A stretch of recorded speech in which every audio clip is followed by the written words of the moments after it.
I just saw how Ryan was acting, and 100% he was. Do you have confidence that you can get a knockout with 14-ounce gloves? Yeah, I know I can, and I know I will. Does it being a pro fight add to the nerves at all? There's no holding back. This is war now. I'm going in there, and now it's a pro fight. It's on my record, and I'm going to put him down. If you knock Mike out, are you scared of how the public will react to that? Yes. Okay, stand up. Now stand up, everybody. Come on. Why are we standing up? Stand up. Come on. It's time to clap. Come on, give it up, baby. Give it up. We just had our first $100,000 winner on Betr with our new 1,000X lineups. Give it up for Bro Props. Come on, clap. God damn. Good job, Bro Props. He turned $100 into $100,000. I think you can sit back down now. Okay. But it is absolutely insane. I can't believe it. And a lot of people are winning the 1,000X lineups. And if people want to win, you can 1,000X your money. Download Betr racks, though? And play better picks. I'm about to fire off. 100,000. The best fantasy sports app available. No one else has 1,000X multipliers. Shout out, Bro Props. Stop playing yourself and play better picks. I just think that the podcast world, there's so many good conversations happening, and there's not enough brain rot on the internet. Exactly. So you need to add more because there's such a lack of brain rot. Such a lack. I agree. If you're watching this, go watch Joe Rogan or some shit, because I'm about to yap. That's a good intro, Jasper. Jake, this fight has just gotten sanctioned as a pro fight. That's exciting. Not gonna be an exhibition anymore. That's right. If you knock Mike out, are you scared of how the public will react to that? Yes.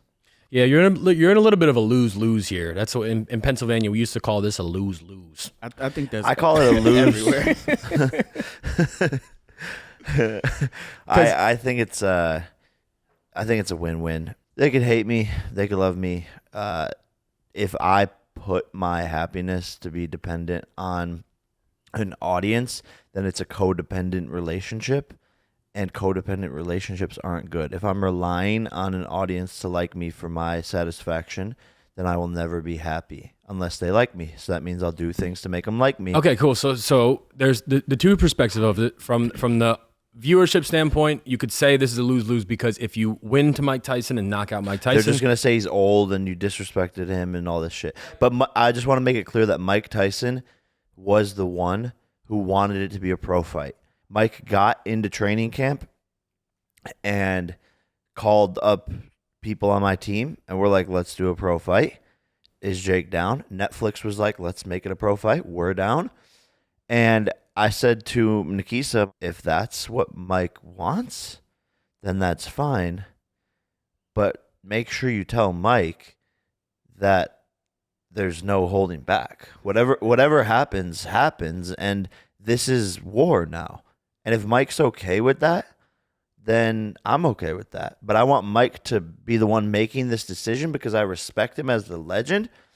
And if he puts me down, I can deal with that. But if I put him down, he needs to be the one making the decision on whether or not he can deal with that. But yes, I'm going in there, and now it's a pro fight. It's on my record, and I'm going to fucking put him down.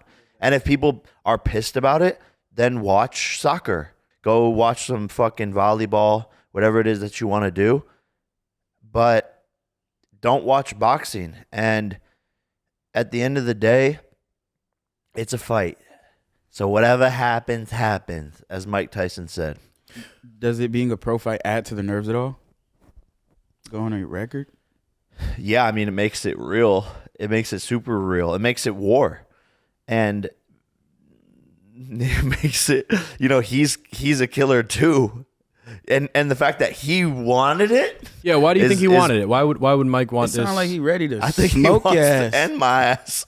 I think he wants to put me in the dirt and to make a statement to all the boxing that he is and was and all of these things the baddest man on the planet, and that he could still get in there at this age and put down the young buck. So you guys are fighting 2-minute rounds? Yeah. All his rules. So I agreed to all his rules. Pro fight is what he wanted. 14-ounce gloves is what he wanted. 8 2-minute rounds is what he wanted. Who do you think benefits more from the 14-ounce gloves? Do you think you or him? I think it's equal. Just because the 14-ounce gloves are better for blocking punches. But if a punch lands, it isn't supposed to hurt as much because there's, more padding in the glove. Have you ever fought with 14-ounce before? Not in a real fight. Do you have confidence that you can get a knockout with 14-ounce gloves? Yeah, I know I can, and I know I will. Okay, but let's go back to that because you said it's a win-win for you, regardless of what the general public consensus is. You're saying it's win-win? It's for many reasons. It's first of all the biggest fight of the 21st century, up there with Mayweather McGregor, and on Netflix. We're entering into potentially a streaming era of the sport of boxing, bringing that into fruition, putting on one of the greatest women fights of all time, the rematch, the most anticipated rematch in all of boxing, doing it in Dallas Cowboys Stadium, and what it means for the sport of boxing, the amount of kids that will sign up to go box the next day, the amount of people that this will inspire, how electric of an event this will be. It's a dream come true for me personally. I can't believe it. Look at where I got in 4 years of boxing. It's unbelievable. I've risen to the epitome, the highest level, and I get to step in there with one of the 2 most famous boxers to ever live, one being Muhammad Ali and 2 being Mike Tyson. So just off of that, it's a win. They clowned me. They laughed at me my whole career. I've always been the underdog. Always. No one's ever believed in me, had my back. No one's ever, said I was going to be the one. I was always, mid-level, mediocre, this, that, and the other thing. And boxing finally gave me the lane and the avenue where I was undeniable. Based off of how good and how hard I worked is how far I could get. And I think that's an inspiring story to anyone out there. But what can they say now? And not to mention the fact that from a business standpoint, with most valuable promotions and what it means for our company there, putting on this event with the biggest streaming platform there is, that company grows, and obviously there's a financial gain for me in a major way. And it's like, what amount of money would you put on the line, to fight someone who's as scary as Mike Tyson? And those are the numbers we're talking. And that's the last thing on my list of why this is a win.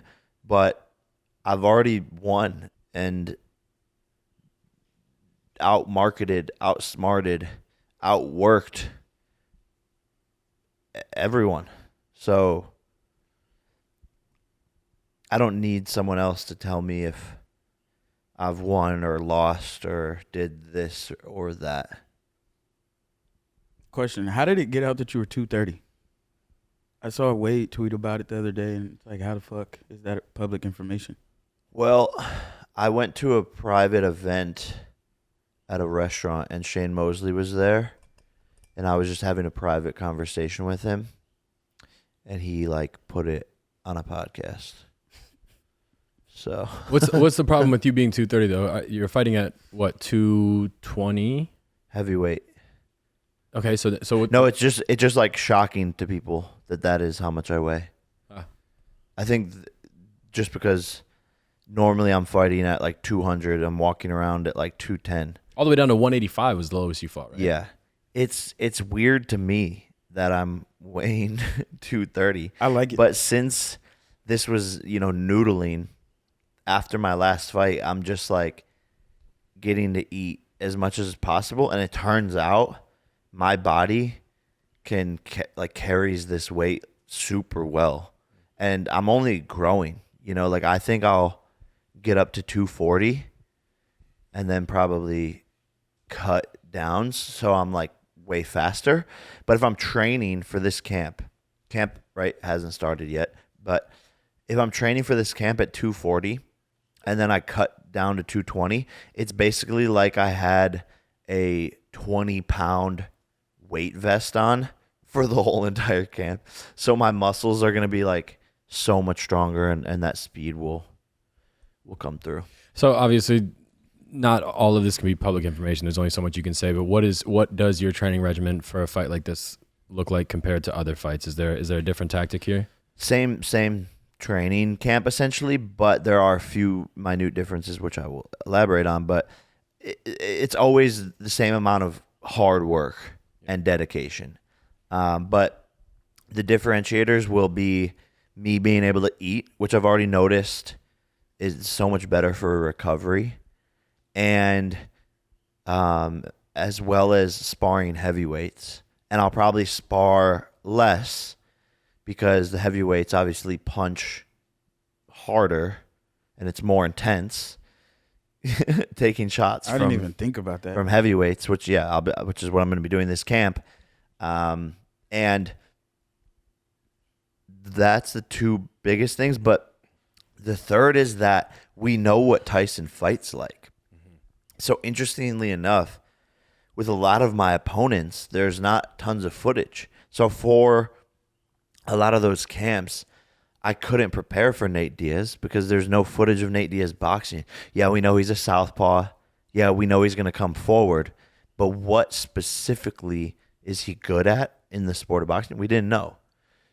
So with Mike Tyson, there's hours and hours of footage out there. Sure, some of it's from when he's young, but it's the same style. So we know exactly what he's going to do, which is to our advantage because we can train for those specific things to have counters built in, which also is fun because we've, again, never really had that. Even for Anderson Silva, we had like one fight of his, and he's really tricky. Mike Tyson is pretty straightforward technique to counter him. And to me, that's exciting and gives me a lot of confidence and comfortability going into the fight. You touched on it before, but the co-main event, it is so cool to have a co-main event. I mean, I can speak for myself. I am genuinely just as interested in the co-main event of that card as I am for the main. Hell yeah. That is just such a cool thing to have, where you have this massive spectacled event with you, but you also have another main event as your co-main event. And it's something I'm really, really looking forward to seeing. Yeah, about same. to be a bang out. Yeah, it's going to be a fucking war. And I know how hard and how much it means to Amanda and how hard she's going to work. And I think what's going to be fun too, like coming up, is the press conferences. So just whoever's listening, is May 13th will be in New York for a press conference if you guys want to tune into that. And May 16th will be in Texas. And I think audiences will be able to attend as well. So just stay tuned for updates on that on my Instagram story. But I can't wait for this press conference coming up. And I kind of wanted to talk to you about this, but maybe we just like have the conversation on air because it's probably pretty interesting. But I'm a little bit torn in as to Your my approach for a multitude of reasons to these press conferences and for just the sale of the fight. But the main thing is I've like put on this character of like being brash and cocky and all of these things, and drawn a lot of like hate for that. And I could easily go the villain and the bad guy. I think it's fun. I love doing it. I'm great at it. Always was like the class clown and shit like that. So I can snap into that bullshit. But I thought it'd be really funny if I just like got up there and was just like just fooling myself and like didn't put on like anything. But I think I would do a couple of things. The fight wouldn't be necessarily as big, but it would be funny if I just got up there and like when they're asking me questions, like I'm just like, yeah, like I don't know, I'm just a kid from Ohio. Like it's funny as fuck that I'm here. I literally just like worked hard. I kind of like that. And then they're just like, oh, okay, what do you think's gonna happen? I'm just like, well, I don't know what's gonna happen because it's a fight. Obviously, I don't know. And then they're just like, okay, like, well, are you scared to fight him? Like, are you scared? I'm just like, yeah. But like having courage is like going into a fight when being like doing it anyways, even though you're scared. Because bro, this is how I am. Like, first of all, I don't like talking to people. I don't like all the shit. Like, I do it because it's what I believe is like part of my destiny and all of these things, and I've been good at it since I was a kid. But like, if I was just like me, just like, yeah, I feel like it won't sell as much, or like, and I know you probably don't care as much, but like, not as much media pickup. I feel like will happen. yeah, exactly. So that's where I'm like torn. That's where I like go back and forth. I'm just like, yeah, cool. I'm fighting them. It's whatever. Like, I don't know which people want me to say. Not only media attention, but the entertainment value and the storyline. And at the end of the day, as much as I love that approach from you, of you just being authentic to yourself and you being a bit more humble, less braggadocious, less shit talk, like that's nice because I know you as a friend and I know that that's the person you are. And there's a part of me that's like, oh, I want the world to see that part of you. And they do in ways, but it would be nice on this big of a scale for them to see that. But then there's also the part of me that's like, at the end of the day, man, this is a spectacle that people are excited to see. They're excited to see this shit-talking, blonde-haired fuck from YouTube get knocked out by the guy they love. Yeah. And there's these other people that are excited to see you maybe beat a legend. And to enhance that storyline by you leaning into some form of character, I think is exciting too. And, you know, I think we should definitely further discuss it. But I don't know, man. It's like, this is a show. This is a show. And people don't, it's so funny, man, that like a lot of time people don't really know what they want until they get it. And it's happened with you where people for the longest time said, fight real fighters, fight boxers. Then you fought boxers. People don't even remember that you fought 2 boxers in the past couple months. Then they're like, no one's watching these fights. Right. It's like, so give the people what they want and put on a show. I think there's nothing wrong with that. You know, it's of course, while remaining respectful, you would never cross the line of disrespecting fuck Mike. That. Go up there like Ryan Garcia. Nah. Put on a bald cap and get the fucking tweaking and chug a beer. Yeah, fuck it. yeah. You might as well just slap that at the press conference. Yeah. No, I think there's just take out some like fucking polish, pour it on his head, and start polishing his head. Just grab that nigga head and kiss it. Nigga, you my son. Slap him. Nah, yeah, that I guess even just like speaking it out loud. These were like internal thoughts that I was having, but yeah, just speaking it out loud. As soon as I started saying that, I was like, nah, there's no way I could do that. Fuck though, bro. It's even more fucked up because everyone's gonna be like, they're not gonna think it's real. That's not how he is because people see 10% of you online and they create this whole idea of you in their fucking heads. And it's funny, like when I tell people I'm shy or like quiet, they're like, oh, yeah. And they think I'm like saying it as a joke. When I tell people I'm socially awkward, they laugh. And it's like, nah, bro, I get weird. And it's like so uneasy. Yes and no. You're pretty socially fluent. True. Bro, it depends. Like some days I can go into a room fucking it's for you. It's depending on the day. Yeah, for you it's depending on the day. I'll go in guns blazing, and then some days if I could go into a room with 30 people I don't know, and I'll either go in there with my head down or go in there and have a fucking party. And it's like I can't control it. It's like one or the other, bro. I don't know. You're kind of the same, bro. Like you get shy. Yeah, no, I'm shy. I'm an introvert, and I also am like not good at conversating with people or like good person like, to have a podcast. I don't even know. 2 socially awkward niggas and a brainiac. This podcast is I don't know why I can talk on camera though. Yeah, but also when we have guests on that are new, I find it difficult to like invoke a good conversation. I don't know how to do it. I think, bro, it's so much of it is a learning process that I'm even just still really learning. And it's this weird fucking feedback loop where like you record a conversation and then you watch back that conversation. And you have these thoughts like, why did I say that way? Like that's not even really what I think, but I was in the moment with cameras on. Like there's that element of it. And then there's also the element of it like where when you are having a conversation with someone, there's like the preparation you do in advance and you look into them, and then that takes away from some of the authenticity of conversation as well. And like so now I'm learning like to do almost less preparation and I'm gonna try that next time. Like just leaning into it.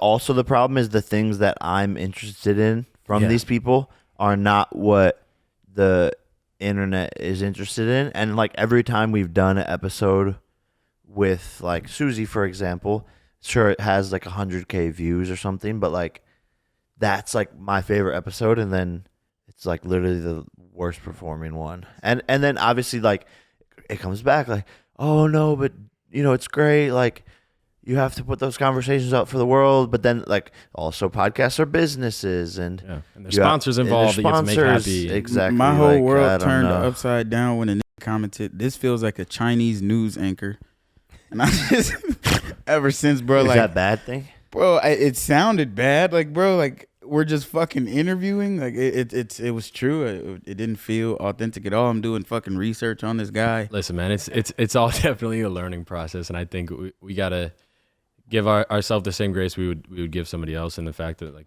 none of us are traditionally trained to do any of this, right? We're learning and having fun. And Yeah, I was always on podcasts for 10 years. I was never the podcast host. And now we're Chinese news anchor. Yeah, I think that's a compliment. Boy, am I excited to see these playoffs. LeBron, I don't know if they going to come back from this sweep. It's 3-1 right now, looking nice. I might have to go to a game myself. I have just the perfect thing for you. Tickets? Well, yes, indeed. You can go to gametime.co. As you know, GameTime is my favorite ticketing platform to buy tickets, Jasper, because you could see the seats before you buy them. You can get a preview, and they have 110% price match guarantee. The best deals, okay? So you're going to go to an NBA playoff game, you go to gametime.co. But what if the game's tomorrow? Well, there's killer last-minute deals, all-in prices, views from your seat, and if you happen to go to the game and you get fired from your job, they will refund you your ticket. Will you fire me if I go to this next game? Yes, probably, but you'll be able to get your ticket refunded. So buy the most expensive one. Floor seats. I need it. There's also flash deals, zone deals, and there's all types of events, concerts, comedy shows, sporting events. You can get all sorts of tickets at gametime.co. Do they have like senior discounts or anything I can use? No, but if you go to Game Time, you can download the app and put in the code JAKE, that's JAKE, for $20 off your first order. So that's a good deal. Terms do apply. Last minute tickets, lowest price guaranteed. Get the Game Time app. Well, what's interesting is that like our true fans love these episodes the most, but then the like crash out brain rot fans like love when we like call Ryan Garcia and like fucking tell him you're gonna kill him and shit. That like shit that. is great, bro. Since this is a boys episode, I think it's only right. It's been some time in between. Oh yeah, be it welcome. Oh yeah, and also welcome to BS with Jake Paul. Make sure you like and subscribe and comment. How trash this shit And is. let's get right into it. We've been into it. Oh, and drink Celsius and download Betr. We Betr is in the top 10 of sports gaming apps. We broke back into the top 10. We hadn't been back there in a couple of months, but beating out some of the biggest names in the industry, which is pretty wild. So congrats to the Betr team and everyone working hard. The vision, the thesis, the alpha is proving itself. So download Betr, drink Celsius. And also launching another company very, very soon. I think I've been teasing it. I think some people who have been following the breadcrumb trails of things and stuff that I've been putting out there maybe have some sort of an idea, but we've been working on this thing for a year and 8 months now. And this is the company that I always wanted to start for quite some time. And this is like something that took a lot of work, a lot of people involved, and a lot of great people. a lot of great people. And we're like, 35 days Yeah. We have the fetus. from it launching. Can we say a launch date? June 1st is the soft launch. Yeesh. And I'll put some like teasers up there of like what that is. And then June 10th is the hard launch. But it's pretty nerve-wracking. I think this and Betr are my, biggest business undertakings. And there's some pretty cool people involved, pretty cool names that have joined the company, some celebrities, fighters, athletes, and we're giving kind of a lot away, but I think it's I'm geeked. I'm just getting so much more excited, and we're gonna blink, and it's gonna be here. So stay tuned for that, and we will appreciate y'all's support. But yeah, little BS exclusive there. How about this for a BS exclusive? How does it feel to be dreadfully wrong about Ryan Garcia predictions? Oh my God, I feel like an idiot. But hey, look, hey, nah, fuck that. Behind the scenes, I bet on Ryan, so I walked away with some bread. That's actually true. You did Exactly. I was politicking off of film. But let's be honest, you didn't bet on Ryan because you thought he was going to win. You bet on bet Ryan on him because there was a that's higher where the money was multiplier. at. But look, hear me out, bro. Look, y'all got to watch the film. If you watch Ryan's last fight versus Oscar Duarte, and then you watch fucking Devin against Regis, you're like, this nigga wiping the floor with him. But when you do, bro, think about it. Have you seen a crackhead lift something really heavy? Like a crackhead bring a TV out somebody's house? That should give you powers, bro. And like, I underestimated the powers of crack and beer. Well, Like, I mean, Jake, you said it right before the fight started. We're sitting in this room about to watch the fight, and you said it right moments before it started. You were like, everybody forgot that Ryan's a really good boxer because of all this acting crazy. And when you said that, I was like, wait a second, That's he real. can win this fight. No, and I was like, he's fucking has one punch power. Yeah. And you can't ever sleep on that. I did think Devin was gonna beat him. I'm not afraid to be wrong.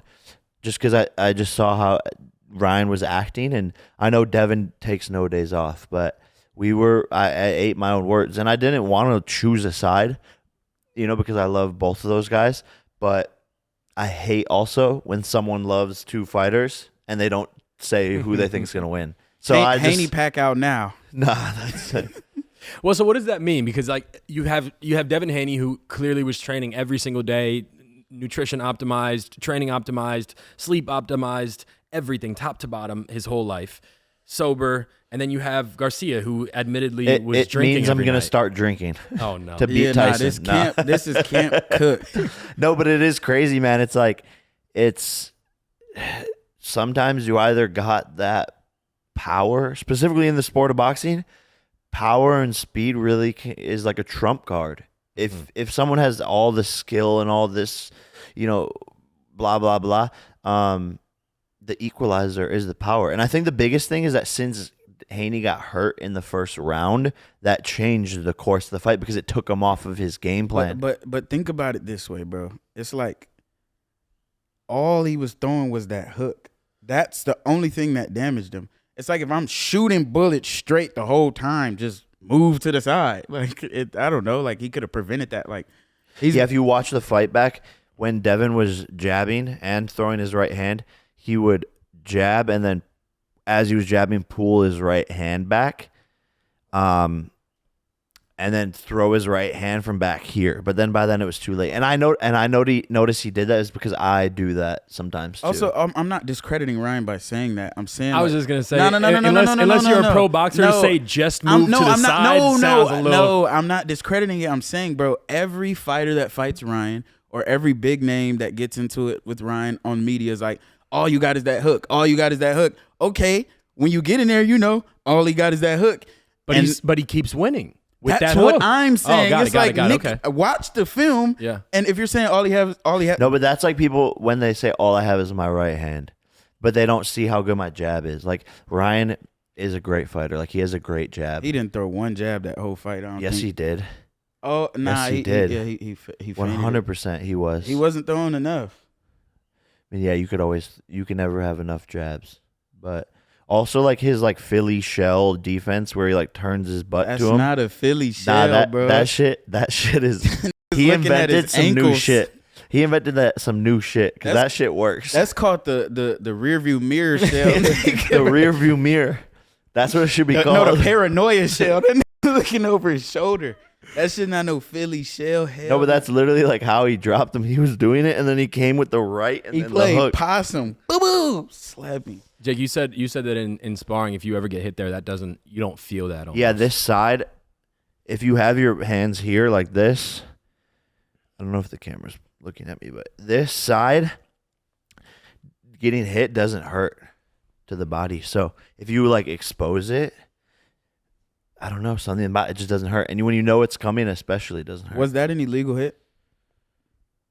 Where? When he was punching him like all back there repeatedly.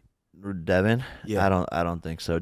Like technically it's like a gray area, but like if you're a fighter and all you're giving someone is that and then you get hit there, then it's not. The ref should just let it happen. And I thought it was smart on Haynes' behalf. I was like, all right, this is what you're gonna give me. I'm gonna hack it down. Like, I'm gonna lean into what you're giving me. And then he woke up on the ground like, damn. Now, so all right. So we were talking about his antics. We were talking about him drinking every night in training leading up, and then winning the fight. And he did pull it off. But is that something that's sustainable? Can you live like Apparently, that? yeah. Can you sustain that lifestyle where you are drinking every night in camp and keep winning? Do you think it's sustainable? I think it could be possible for periods of time, but not in the long run. No. Think about it like a durability test. Like, ain't nothing gonna hit you harder than a hangover. Like, and that's the truth, bro. If you could thug out a hangover, you could get punched up. Yeah.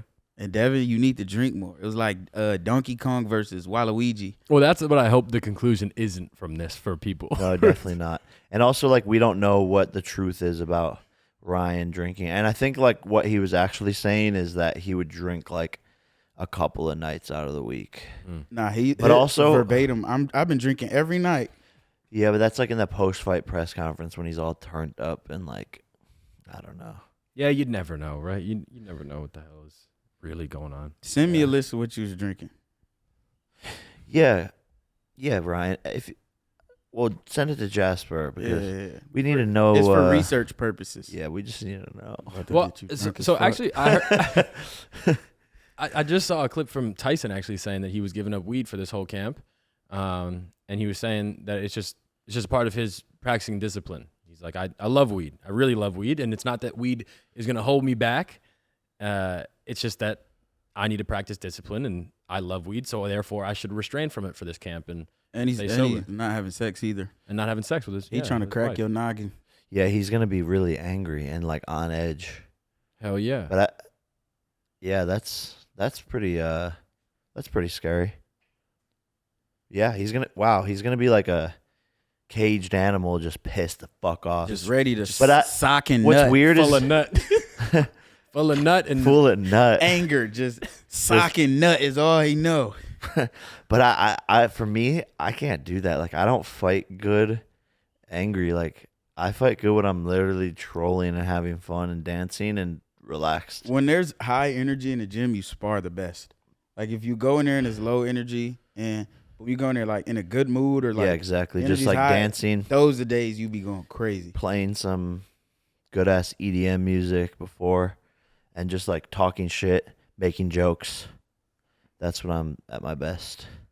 So I don't know, but if I didn't have sex for like, if I restrain myself for like 2 weeks, I start having wet dreams because my body's like, get this out.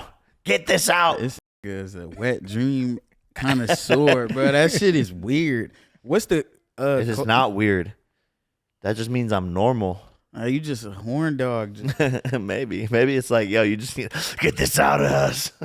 Bro trying to choke his chick in days out. What's the closest leading up to a fight you had a wet dream? had sexual My bad. intercourse? Like 4 days.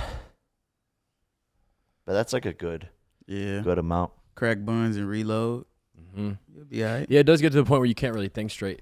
Yeah, Wait. No, it's true. It's true. If it's like too long, No, bro. yeah, like You can't. It's not good. You turn to an animal. No, well, I we guess that's what did you want.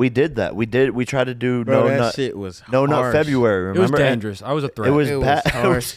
It was like, bro, we were. I wanted to tweaking, beef bro. with y'all niggas for no reason. I was just, I have an idea. I was just freaking out, bro. We should run it back. We should try to do 30 days. Nah. But we're gonna get 3 cages for all of us too. So after like day 6, we You can lock lock yourself ourselves in there. in cages, and then you don't have to worry about acting erratic. Hey, question.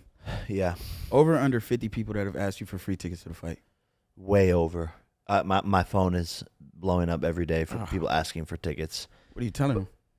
Well, I have a pre-written response that I've been copying and pasting to everybody.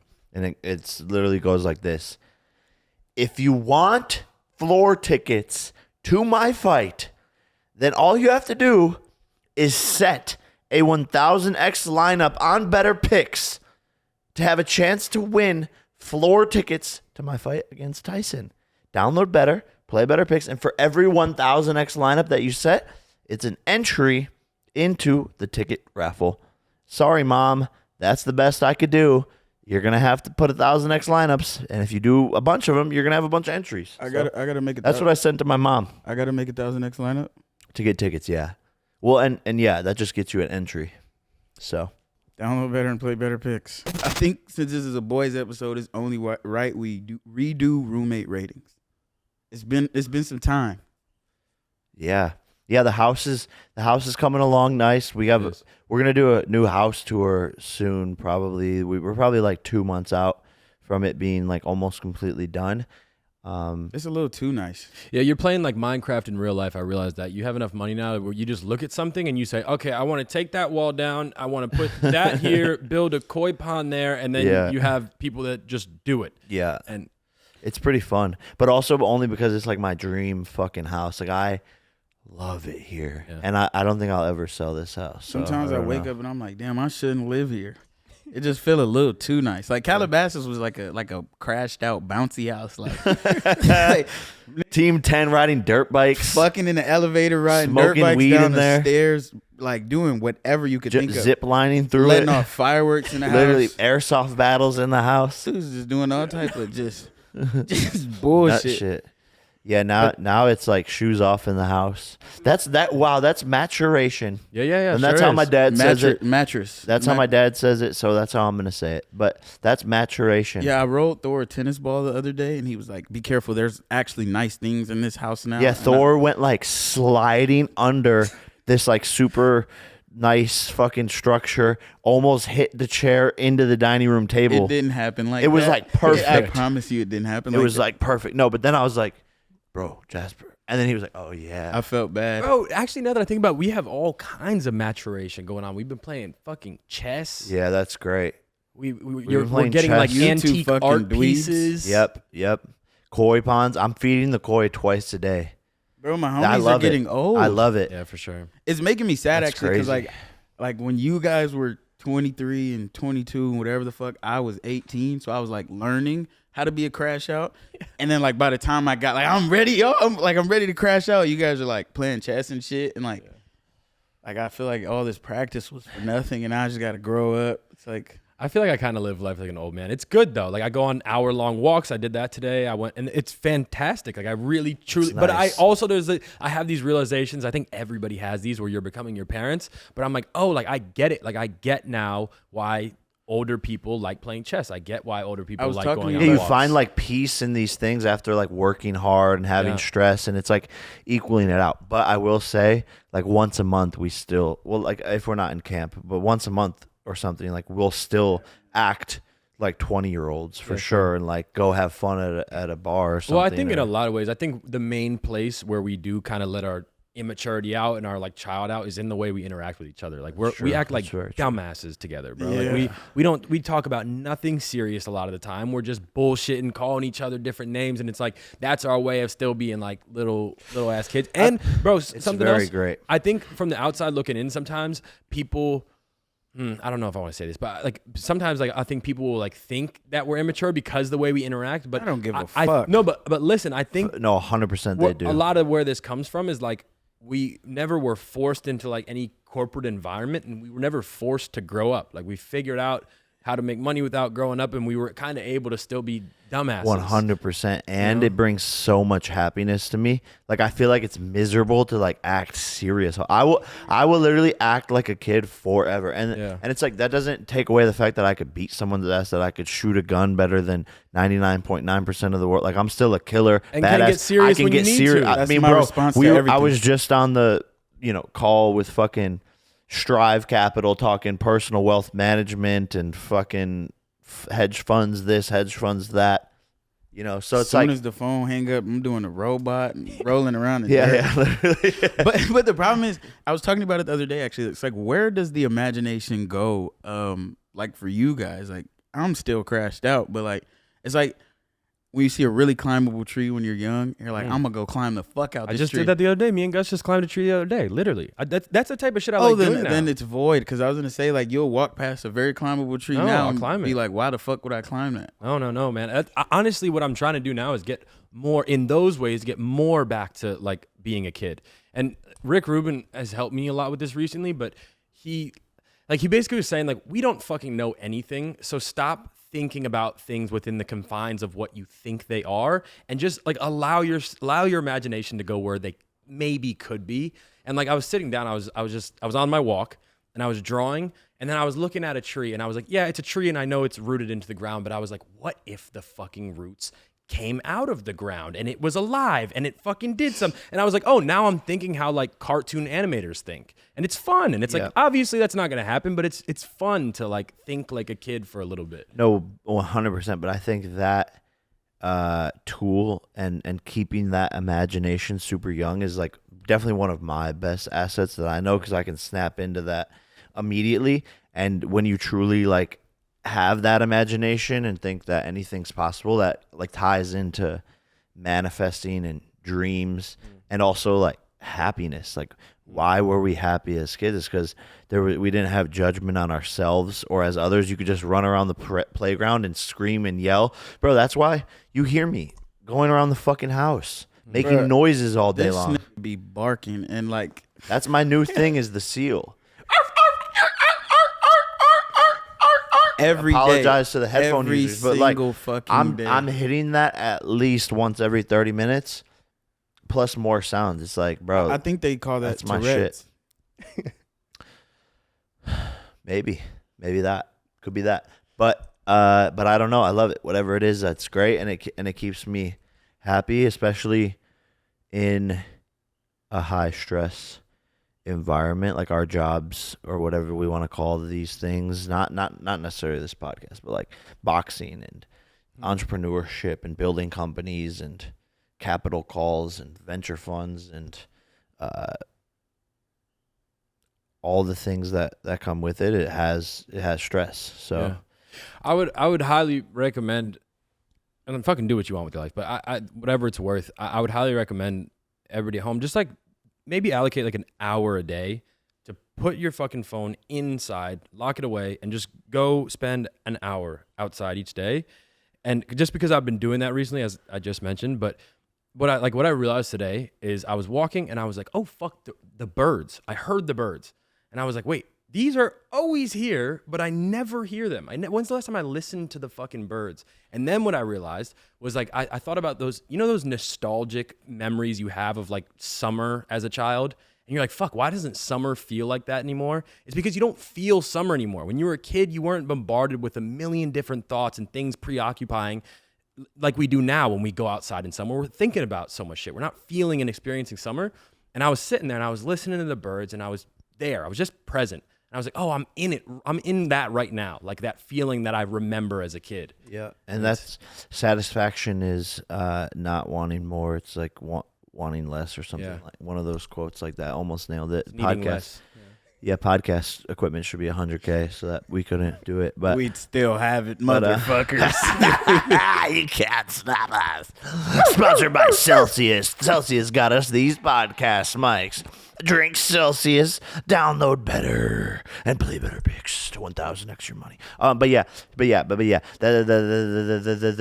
way, fuck all of this shit. That's amazing. I'm about to hit one of them 1,000X bitches, and I'm so dead ass serious. I swear to God, I don't give a fuck about how you feel about it.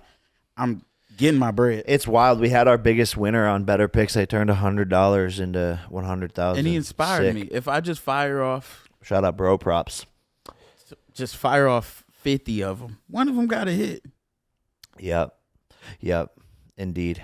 But yeah, man. Going on walks, reconnecting with nature. Unbelievably underrated. I like to doom scroll on TikTok. That's good, Yeah, man. you're still brain rotting. Like you still vape. See, look at this. Ugh. I'm very disappointed in you for this, though. I know.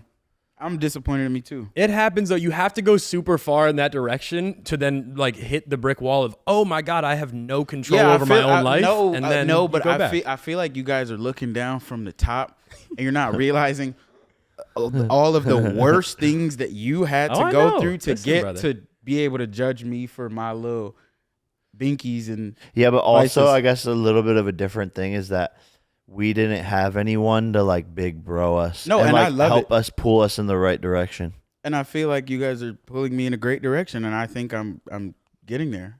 Yeah, no, you're doing great. And for a rapper, which is your main job,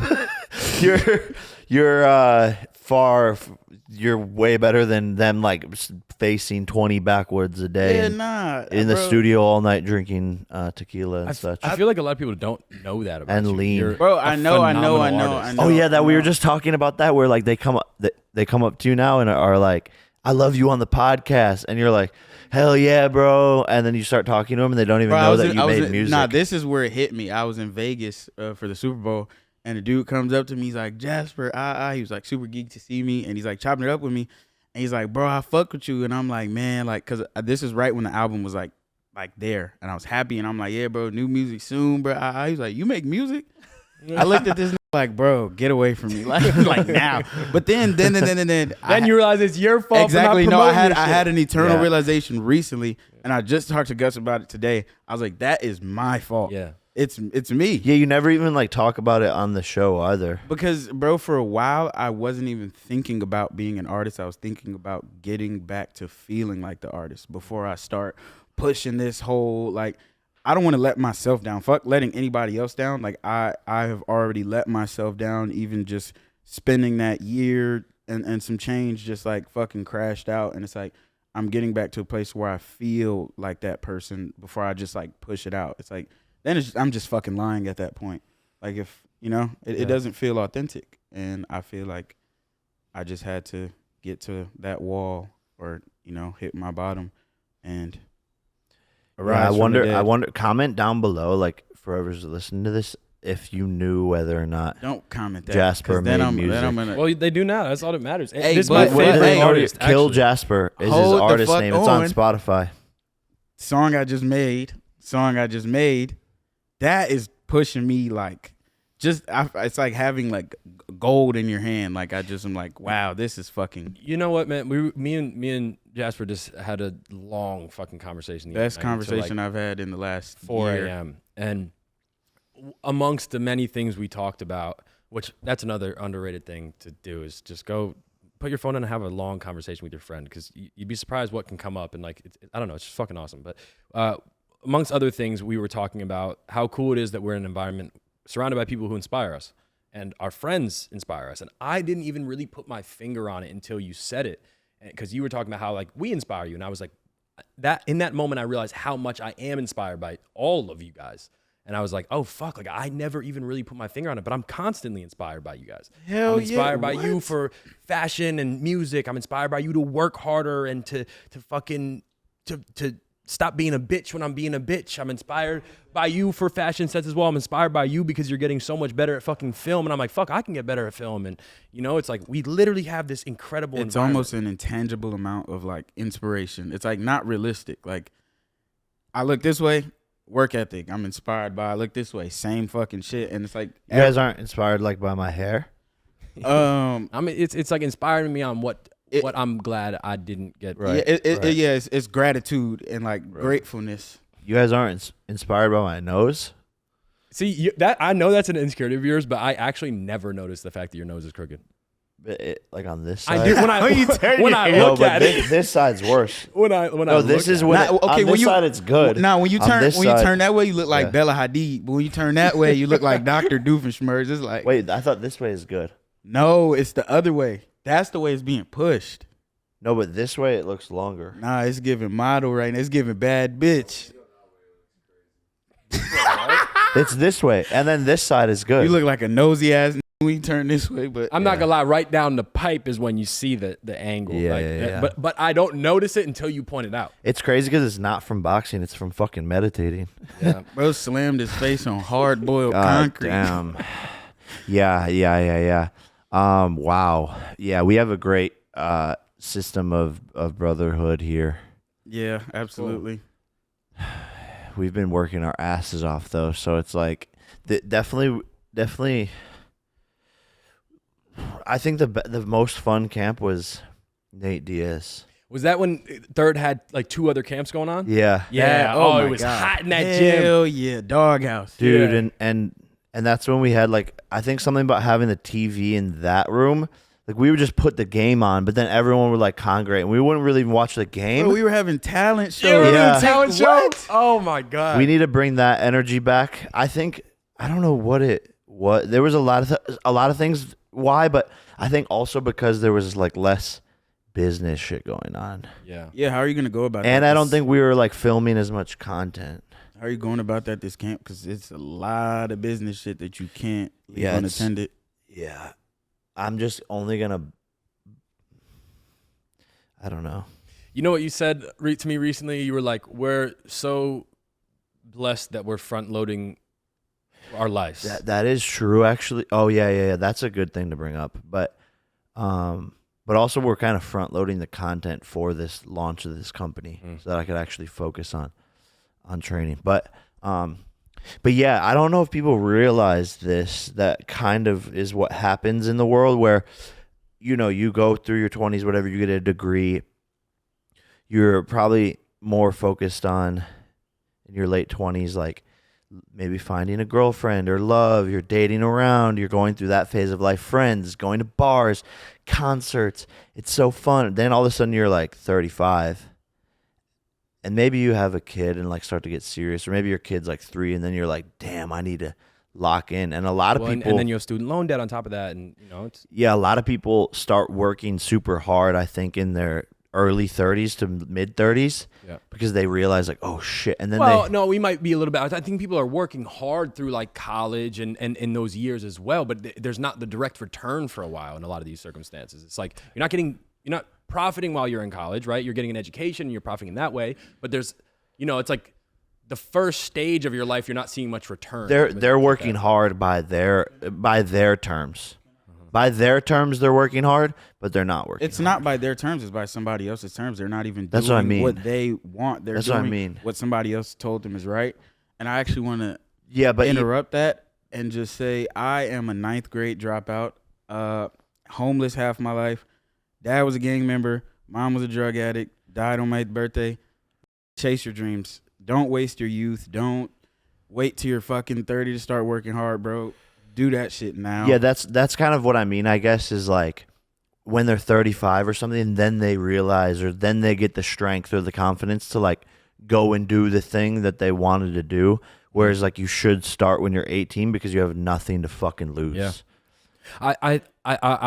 I'm so grateful for a conversation I had when someone said that exact thing to me when I was 17 or 18 years old. And it was when I was first like moving out of the house. Like I wasn't going to school, but I decided I was leaving the house. I was moving out, and there was someone that said to me, they pulled me aside and they were like, dude, and I could see when they said it to me, there was a little bit of regret in their eyes. They were telling me what they wish someone told them. And they were like, dude, you don't have kids yet. You don't have bills yet. You don't have soccer practice that you have to bring your kids to. Responsibilities. Go now. Go, because you have nothing holding you back. And when she said that, I was like, oh, fuck, like you're telling me what you wish, you know, and that did stick with me. Also, a big problem is I feel like there's too much negative connotation around being a fan in like modern media. Like kids feel like it's bad to be a fan. Oh, you're dick riding. It's like, be a fan of as many things as you can possibly be and be as inspired as you could fucking possibly be. Like, I'm a fan of you guys, right? Like, bro, I'm a fan of your music. I'm a fan of the career you've created yourself. Like, and kids are like, he's glazing, he's dick riding. Like, no, brother, it's very important to be a fan because that's what catapulted me into feeling like I could do anything in the fucking world when I was a bum-ass kid in South Central Los Angeles with no reason to believe that I was able to achieve a fraction of the things that I achieved. It's like I was a fan of shit. And it's like I would see fucking Mac Miller on MTV or Tyler the Creator and all of these young people doing all these things. And I was like, damn, I want to do that. But I don't want to do it when I'm 25. I want to do it now. So it's like I would find my own little version of it. And like, it just, I don't know, bro. Like maybe the word is that you're inspired rather than like, it's not fandom. It's more like heavy inspiration where then you take that inspiration and do something with it. It's not just absorbing. Yeah, no. And, But I'm saying like consuming. Being a fan of somebody, I feel like coincides with being inspired by that person. I wouldn't be a fan of you if I wasn't inspired by what you're doing. And I don't know, bro. I just feel like it's not enough of that now. When I was young, it was really cool to be a fan of something. Yeah. Like, But yeah, basically what we were getting at with this original point was it's better to work hard in your younger years and make the mistakes then and to open up doors of opportunity when you're young so that you can later on in life enjoy the fruits of your labor and aren't working in your 40s and 50s to try and get somewhere and wish you hadn't partied, and that way you could spend more time with your kids and XYZ. And if you're working hard in your 20s, you're going to start to learn about investments and crypto and day trading and stocks and putting away money and doing all the right things versus doing that shit in your 30s and 40s. And with that said, life also happens, and sometimes life doesn't go how you planned, and sometimes you have realizations too late in life or seemingly too late. And I think like just a caveat to that would be like, if you are 50, 45, I still, and obviously I'm not that age, so I don't know if I have the right to give advice to somebody older than me, but you can still make shit shake. It's never, I don't think it's ever too late to, even if it's a passion project, bro, even if I'm 50 years old and I do have the kids and I do have all these obligations, but I've always wanted to fucking paint. Yeah, no, but that's what I'm saying. I think more 45-year-olds realize it then, and they're starting to do that. Yeah. And aren't scared by anything. Yeah. And they probably wish they would have done it when they were 20. You were just talking to me about that the other day. You were saying Theo Von was like 25 when he started doing comedy. Yeah, he was like 20. He was like 26 years old or something when he started doing comedy. It's like you don't think about that, right? Like you assume he started when he was 16 years old, 14 years old, something. He was 26 years old when he started his career. Yeah. Don't be scared to fail, and fail as many times as you can when you're young. Please. I think it all comes back. One, just that once again, there's very real demands. Life demands things sometimes, and it's tough and it's hard. But there's also, I think, a lot of what holds most people back from this is thinking that other people are thinking about you way more than they actually are. And there's the very real demands of like finances and stuff that hold people back. But then there's also the big demand of like, oh, I'm not going to start this because I'm going to be bad at it. Yes, you are going to be bad at it. You're going to be terrible at it, and you're going to make mistakes, and you're going to fuck it up, and then you're going to get much better, and you're going to look back at what you made a year later and be like, oh, that was terrible. And then you're going to advance for the next year, and you're going to look back at what you made a year before that and be like, oh, that was terrible. And you're going to do that forever. And like that's that's the journey. It's And maybe for the viewers, something that maybe you can relate to that I'm literally doing now is I came up with the goal. You were there. I just thought of it, and I was like, dude, I want to be a grandmaster in chess by the time I die. Yeah. And so I started playing. Yesterday was my first day on the computer, and I almost got smoked by like the fucking level 1 robot. It's like, okay, but I know I'm going to be a grandmaster. So like, what is the day one of this viewer's new thing, whether it's you're already in your dream job and you want to start a hobby, start now. What is, or it might be, starting your dream job, uprooting, leaving, quitting school, moving out of the house, and don't be suppressed by your parents. If you don't want to be exactly like your parents, then don't take their advice. Yeah, and it might even start small. It's like also I've just realized the power of like the compounding habits. And it's like, fuck, sometimes it starts with like, you've been saying for 4 years that you want to start waking up at 8 a.m. and you still have yet to do it. It's like, maybe start there. And then that, like those habits just compound into like this betterment of yourself that someday is you being the artist or whatever that you always wanted to be, Yeah. Well, this has been great. Boys only episode. Comment if you like more of these. Your brother's having a girl. Yeah, that's crazy. I'm the Godfather. I was wishing it was a boy because I wanted to teach him gang signs. I'm the and fucking shit. Godfather. You mess with my fucking niece, I'll fucking put you in the fucking coma. That's good. Is that like an actual thing though? You can be an uncle and a godfather. Yeah. If they choose you to be the Godfather, which I was chosen. I was chosen. That's crazy. One. I'm gonna be a fun uncle. That's for fuck sure. I'm gonna buy that little baby like it's a girl. I'm gonna get it like a pink little tiny Lamborghini to just zip around on. It's gonna be crazy. I don't know. I don't think it's gonna fully hit me until I like see the baby. For sure. You know, like it's weird even now, and it feels like it's all happening so fast. I don't know, but very Bro, that very bump is excited. growing and growing and growing. Mm-hmm. I can't believe it. She's pregnant. She's definitely Yeah, pregnant. that's what happens. So, so you should probably start believing it. We should start a podcast. Yeah, that's a good idea. Were we recording? We weren't recording? Fuck. Welcome to our yeah, I think he's leaving. Download Cheddar. And play Cheddar Picks.